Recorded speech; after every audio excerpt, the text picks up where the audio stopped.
चाहता हूँ कि अगर मतलब कोई ऐसा केस आया है कि पूरे लाइफ स्पेन में सारे एस्पेक्ट्स में उनकी रूट कॉज नहीं मिला, एंड आपने अभी कहा कि उनकी माता जी भी ना हो तो हमें प्रीनेटल केस में भी उनकी हिस्ट्री नहीं मिलती, राइट?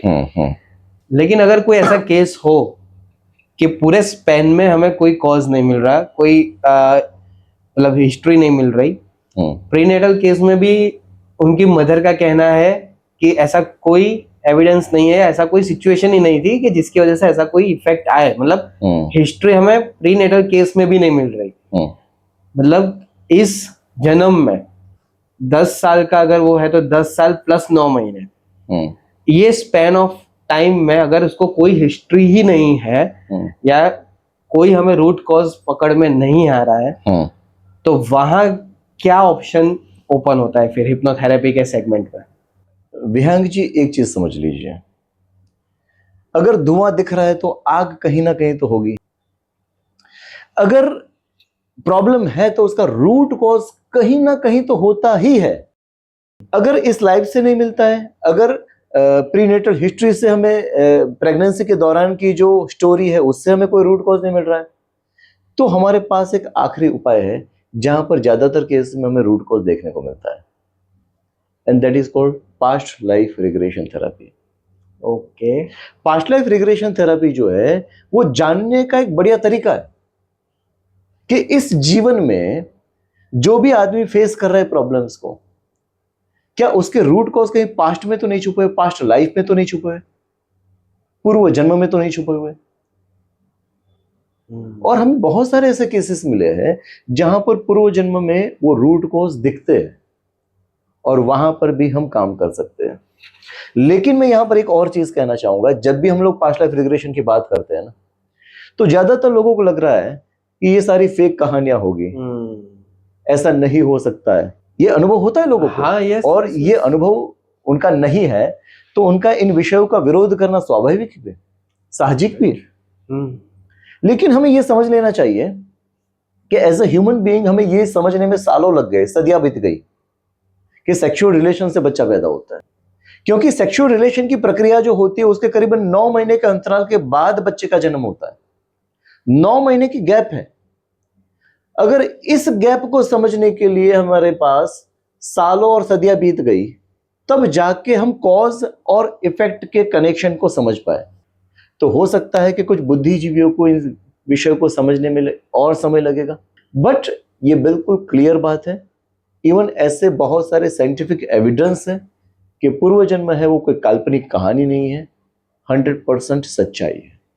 ये चीज को कनेक्ट करते हैं मेडिकल, मतलब ऑडियंस के लिए भी पर्सपेक्टिव इसका लेके चलते हैं कि एक तो हो गया तंत्र मंत्र, वो सब ये सारी चीजें करते हैं, ये ऑडियंस के माइंड में है, हमारे जनरल ऑडियंस के माइंड में भी होता है।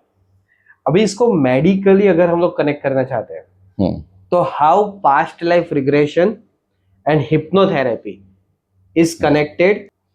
सबसे पहली बात तो ये है कि जब भी हम past life regression therapy apply करते हैं तो वो हिप्नोथेरेपी के जरिए ही अप्लाई की जा सकती है। हिप्नोथेरेपी एक टूल है जिसके माध्यम से पास्ट लाइफ में झांक कर हम देख सकते हैं हमारे मन के गहरे तलों पर क्या चीजें पड़ी हुई है, वो हम जान सकते हैं।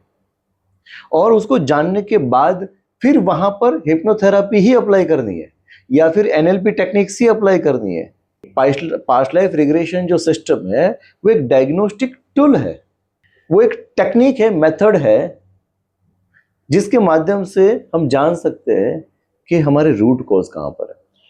कोई एग्जाम्पल हम यहाँ पे ऑडियंस को दे सकते हैं कि रिसेंटली कुछ हुआ हो, मतलब किसी का आपने पास्ट लाइफ देखा हो या उन्होंने खुद देखा हो और कोई केस स्टडी बताया हो और उसमें ऐसा कुछ पॉजिटिव चेंजेस दिखे हो? क्या ये कोई एग्जाम्पल आप दे सकते हैं प्लीज? हाल ही में करीबन 3 दिन पहले का ही मैं आपको एग्जांपल देता हूं।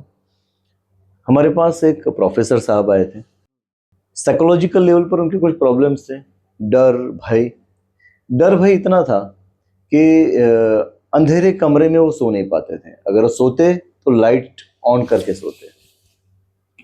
इवन फिजिकल लेवल पर उनको अस्थमा का इश्यू था। अपने प्रॉब्लम के सॉल्यूशन के लिए वो हर जगह भटक चुके थे, medical science, psychiatrist, homeopathic, Ayurvedic, उनका कहीं ना कहीं पर्पस ये था कि मेरा ये जो डर भय है वो दूर हो जाए, अस्थमा के से जुड़ा हुआ जो फिजिकल लेवल पर जो प्रॉब्लम है वो दूर हो जाए। तो कहीं ना कहीं वो हमारे पास आए। जब हमने डिस्कस किया तो हमारी जो बातें थी वो काफी उनको लॉजिकल लगी, साइंटिफिक लगी। तो उन्होंने सोचा कि let me apply this therapy, hypnotherapy and past life regression therapy. अब जब भी हमारे पास कोई पास्ट लाइफ रिग्रेशन से रिलेटेड आता है तो हमारा एक प्रोसेस है, वो प्रोसेस हम अप्लाई करते हैं, और वो अगर हमें सही लगता है कि प्रोसेस में वो बैठ रहा है फिट, तो हम वो थेरापी अप्लाई करते हैं। कुछ इफ एंड बट्स है जो डिटेल्स में डिस्कस करना जरूरी है। हमें लगा कि सही केस है, हमने उनके ऊपर past life regression therapy apply की, और हमने देखा कि उनका जो डर जो था उसका रूट कॉज कहीं ना कहीं पास्ट लाइफ में।